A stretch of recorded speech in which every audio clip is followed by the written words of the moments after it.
안녕하세요. 건행머썸TV 공명회사 천승호입니다.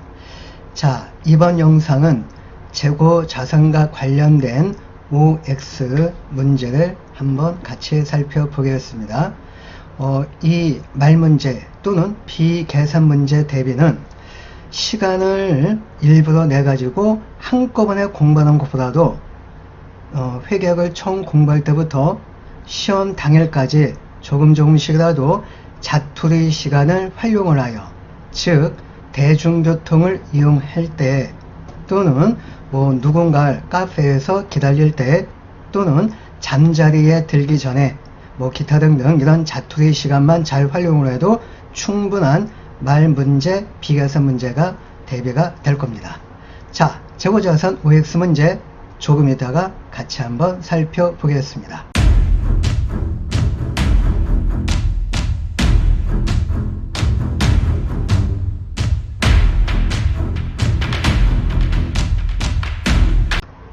(1번) 재고자산의 취득 원가는 매입 원가, 전판 원가 및 재고자산을 현재 장소에 현재 상태에 이르게 하는데 발생한 기타 원가 모두를 포함한다.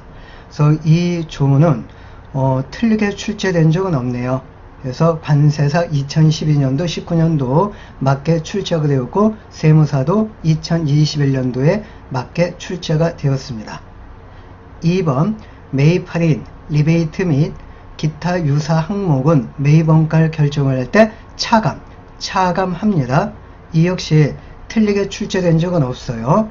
그래서 관세사 2017년, 19년, 간평 2018년, 2022년도에 맞게끔 출제가 되었는데 만약에 이 내용을 틀리게 표현을 한다면 매입 원가를 결정을 할 때 차감한다가 맞는 표현인데 이 차감을 가산한다 하면은 틀린 표현이 되겠지요.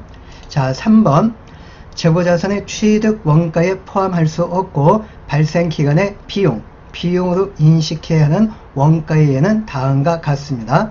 그래서 이제 밑에 네 가지 항목이 있는데요. 첫 번째 내용은 재료원가, 노무원가 및 기타 재료원가 중 비정상적으로 낭비가 된 부분 비용 처리가 되겠고, 자, 두 번째 후속 생산 단계에 투입하기 전에 보관이 필요한 경우 이외의 보관 원가입니다. 이외가 상당히 중요합니다. 즉 보관할 필요가 없는데 괜히 쓸데없이 보관하는 바람에 보관 원가가 지출이 되었습니다. 그때는 비용 처리가 되겠죠. 네, 좀 이따가 나오겠지만은 요거 이제 어떻게 또 맞게끔 돌려 표현할 수 있느냐? 후속 생산 단계에 투입하기 전에 보관이 필요한 경우의 보관 원가는 얘는 재고자산 원가에 포함시켜 줘야 됩니다. 이 외자가 들어가야지만이 비용으로 처리가 되어지겠죠. 3번 재고자산을 현재 장소의 현재 상태에 이르게 하는데 기여하지 않은 관리 간접 원가도 비용 처리가 되겠고요. 판매 원가도 비용 처리가 되겠습니다. 그래서 이렇게 맞게끔 관세사 3번 출제가 되었고 세무사 2016년, 간평 2018년 및 2022년도에 출제가 되었습니다. 자, 틀리게 표현된 기출문제를 한번 살펴보죠. 후속 생산 단계에 투입하기 전에 보관이 필요한 경우 이외의 보관 원가는 재고자산의 취득원가에 포함할 수 있대요. 틀렸죠? 취득원가에 포함하는 게 아니고 발생기간의 비용으로 처리를 해줘야 됩니다. 자, 두 번째 내용은 맞게끔 표현이 되고 있는데 후속 생산 단계에 투입하기 전 보관이 필요한 경우에 보관 원가는 재고자산 취득원가에 포함한다. 이 외자가 빠졌죠. 그래서 얘는 원가에 포함을 시켜줘야 됩니다. 이 외자가 들어가면은 원가에 포함하는 것이 아니고 비용으로 인식을 해줘야 돼요. 자, 4번 얘도 다 맞는 것만 출제가 되어졌는데 통상 상호 교환될 수 없는 재고자산 항목의 원가와 특정 프로젝트별로 생산되고 분리가 되는 재화 또는 용역의 원가는 개별법을 사용 결정을 합니다. 그래서 이렇게 각각 자격증에 한 번씩 맞게끔 출제가 되었고요. 5번 개별법이 적용되지 않는 재고자산의 단위 원가는 선입선출법이나 가중평균법을 사용을 하여 결정을 한다.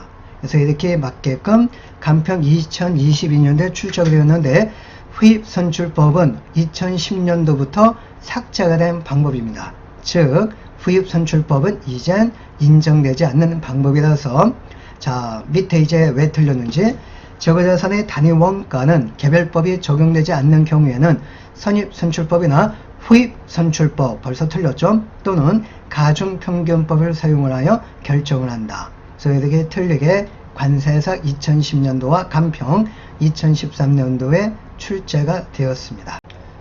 6번입니다. 선입선출법은 실사법을 적용하든 계속기록법을 적용하든 기말 재고액과 매출원가 금액이 모두 동일하게 계산이 된다. 자, 이 내용이 바로 선입선출법의 가장 큰 특징이 되겠죠. 근데 간평 2018년도에는 선입선출법 사용할 경우 계속기록법 적용하였을 때보다도 실지재고조사법을 적용하였을 때 매출 원가가 더 크대요. 틀렸죠. 매출 원가도 동일하게 계산이 되겠습니다. 자, 7번 표준 원가법이나 소매재고법 등의 원가 측정 방법은 그러한 방법의 평가 결과가 실제 원가와 유사한 경우에 편의상 사용할 수 있다.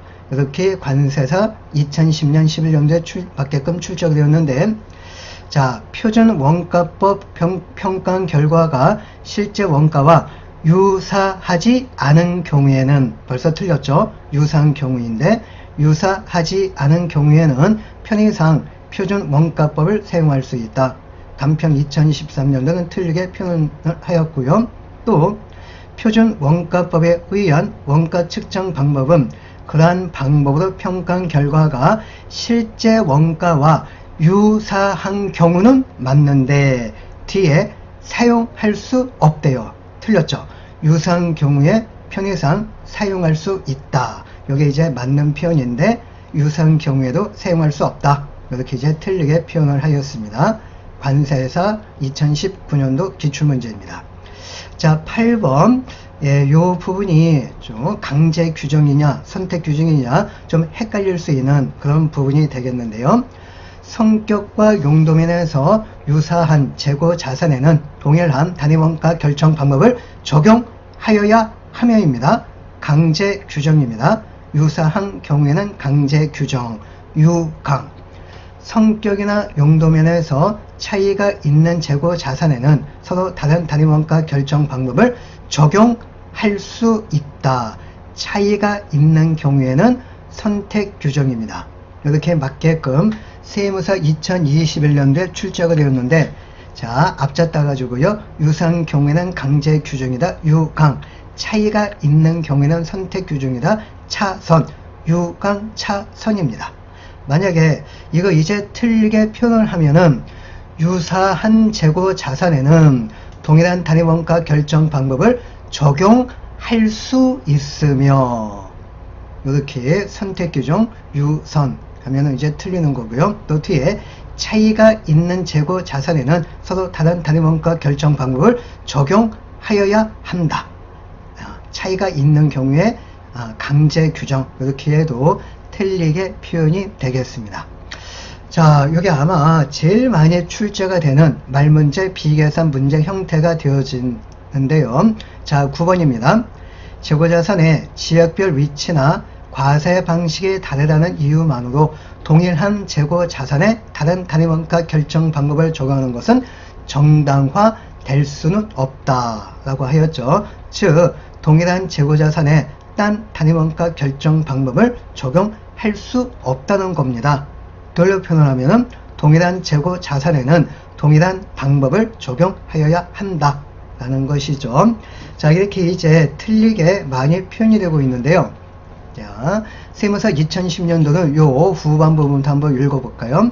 지역별로 분포가 된 사업장이나 과세 방식의 다른 사업장 간에는 동일한 재고 자산이라도 원칙적으로 다른 방법을 적용한다.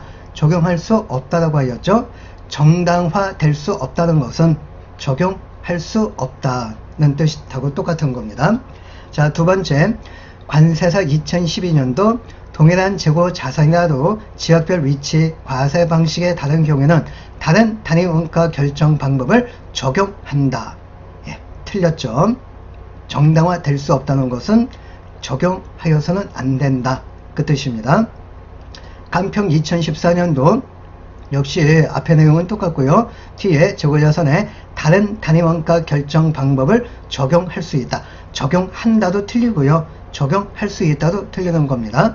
정당화 될 수 없다는 것은 적용해서는 안 된다는 겁니다. 적용할 수 없다. 그게 아니에요. 선택이 아니고 강제 규정입니다. 정당화 될 수 없다. 적용해서는 안 된다. 그래서 적용한다도 틀리는 거고 적용할 수 있다도 틀리는 표현입니다. 자, 공인회계사 2021년도입니다. 재고자산 지역별 위치, 과세 방식에 다르다는 이유만으로 동일한 재고자산에 다른 단위 원가 결정 방법을 적용하는 것은 정당화된다. 벌써 틀렸죠? 정당화 될 수 없습니다. 자, 10번입니다. 여기는 틀리게 출제된 적은 없네요. 확정 판매 가격 계약 또는 용역 계약 이행하기 위하여 보유하는 재고자산의 순실현 가능 가치는 계약 가격에 기초한다. 만일 보유하고 있는 재고자산 수량이 확정 판매 가격 이행에 필요한 수량을 초과하는 경우에는 그 초과 수량의 순실현 가능 가치는 일반 판매 가격에 기초한다. 이렇게 이제 맞게끔 공인회계사 2014년도, 2021년도, 간평 2014년도에 출제가 되었는데 여기 만약에 그럴 일은 없을 것 같은데요. 말 바꿔치기 해가지고 틀리게 표현을 한다면 계약 가격하고 그 다음 일반 판매 가격 요걸 바꿔가지고 출제할 수가 있는데 아마 이거는 뭐 틀릴 수가 없을 겁니다. 왜냐면 앞에 주어가 확정 판매 가격 계약이라고 되어 있으니까 당연히 일반 판매 가격 하면은 틀리는 거죠. 또 뒤에 부분은 일반 판매 수량을 의미하니까 여기 일반 판매 가격을 계약 가격에 기초한다. 이렇게 표현을 해도 뻔히 틀렸다는 걸 쉽게 파악할 수 있습니다. 아마 그렇기 때문에 틀리게 출제된 적은 없는 것 같아요. 자, 11번입니다. 완성될 제품이 원가 이상으로 판매가 될 걸로 예상이 된답니다. 그러면 이 원재료는 설령 순실현 가능 가치가 하락을 한다 할지라도 감액하지 않는다고 했죠. 그래서 그 다음 내용도 생산에 투입하기 위해 보유하는 원재료 등을 감액하지 않는다라고 하였습니다. 그래서 이렇게 이제 맞게끔 출제가 되었고요. 간평 2014년도 왜 틀렸느냐? 역시 뒤 때문에 틀렸죠. 감액한다 때문에. 완성될 제품이 원가 이상으로 판매될 걸로 예상되는 경우에는 해당 원재료를 순실현 가능 가치로 감액하지 않습니다. 내가 감액한다 해서 틀렸고, 또한 여기 감액하지 아니한다 라는 것은 차변 쪽에 재고자산 평가 손실을 인식하지 않는다 이 뜻하고 똑같은 내용이라고 하였죠. 그래서 세무사 2016년도 왜 틀렸느냐? 완성될 제품이 원가 예상으로 판매될 걸로 예상되어도 생산에 투입하기 위해 보유한 원재료 가격에 하락을 한다면 평가 손실을 인식한대요. 즉 감액한답니다. 그래서 틀렸죠. 감액하지 않습니다. 평가 손실을 인식하지 않습니다.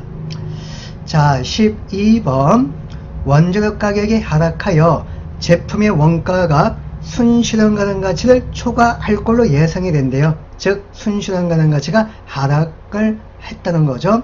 그러면 해당 원재료를 순실현 가능 가치로 감액해야 됩니다. 자, 근데 공인회계사 2011년도 그리고 간평 2022년도 왜 틀리느냐?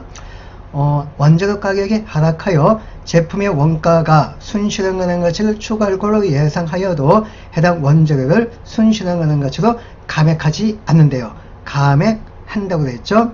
또 간평 2022년도도 감액하지 아니한다 해서 틀렸습니다. 감액해야 되는 겁니다. 즉 이퀄 평가 손실을 인식해야 됩니다. 자, 13번입니다. 재고자산을 순실현 가능 가치로 감액한 평가 손실과 모든 감액 손실은 감액이나 감모가 발생한 기간에 비용으로 인식하는 겁니다. 비용으로 인식하는 거지. 이렇게 관세사 2010년도부터 기타 포괄손익으로 인식한다 하면은 틀리겠죠. 14번 재고자산은 취득원가와 순실현 가능가치 중 낮은 금액으로 측정합니다. 자, 재고자산은 저가법에 의해서 후속 측정한다고 그랬죠. 그래서 낮은 금액입니다. 그리고 순실현 가능가치 취득원가 비교해서 낮은 금액입니다. 그래서 이렇게 간평 2018년도 관세사 2019년 2020년도에 맞게 출제가 되었는데 관세사 2010년도는 어디에서 틀렸느냐? 재고자산은 취득원가와 순공정가치라고 되어 있습니다. 순공정가치가 아니고 순실현 가능가치가 되겠죠. 이것 때문에 틀렸고 뒤에 낮은 금액으로 측정한다. 저가법은 맞는 표현입니다. 그래서 여기에서 출제가 되어질 수 있는 부분은 순실현 가능가치 요거하고 뒤에 낮은 금액이 아니고 높은 금액 하면은 틀리겠죠. 자, 15번 재고자산에 가액을 초래하였던 상황이 해소되거나 경제상황 변동으로 순실현 가능가치가 상승한 명백한 증거가 있는 경우 상승했으니까 환입이 발생이 됐다는 거죠. 자, 한도가 있습니다. 최초의 장부 금액을 초과하지 않는 범위 내에서 평가 손실을 환입한다. 그래서 이렇게 맞게끔만 출제가 되었습니다. 틀리게 출제된 적은 없네요. 16번 순실현 가능가치의 상승으로 인한 재고자산 평가 손실의 환입은 환입이 발생한 기간에 비용으로 인식된 재고자산 금액의 차감액입니다. 만약에 가산액 하면은 틀리겠죠. 차감액으로 인식한다. 그래서 이건 제가 수업 중에 비용을 줄이는 방식을 통해 가지고 상대적으로 이익을 늘리는 방식을 취한다고 하였습니다. 차감액입니다. 네, 관세사 2011년도는 개정되기 전에 의해서 표현을 했기 때문에 틀리게 출제가 됐네요. 순실현 가능가치의 상승으로 인한 재고자산 평가손실 환입은 환입의 발생의 기간에 수익으로 인식한다. 그래서 이제 이거 틀렸습니다. 자, 마지막 부분 17번입니다.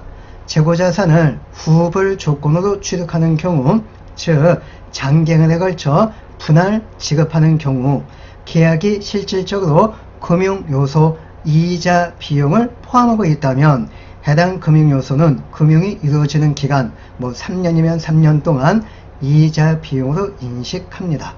그래서 이렇게 맞게끔 출제가 되었고 틀리게 출제된 적은 없고요.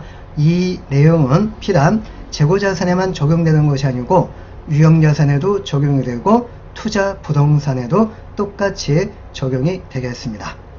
자, 이상으로서 제가 준비한 재고자산 말문제, 비교서 문제 OX 부분은 여기까지가 되겠고요. 오늘 내용이 도움이 되셨다면 구독, 좋아요, 알림 설정 부탁드리도록 하겠고요. 또 만약에 좀 부족한 부분이 있으신 분은 구독만이라도 해 주시길 부탁드리면서 다음 컨텐츠에서 다시 뵙도록 하겠습니다. 마지막 부분까지 시청해 주셔서 감사합니다.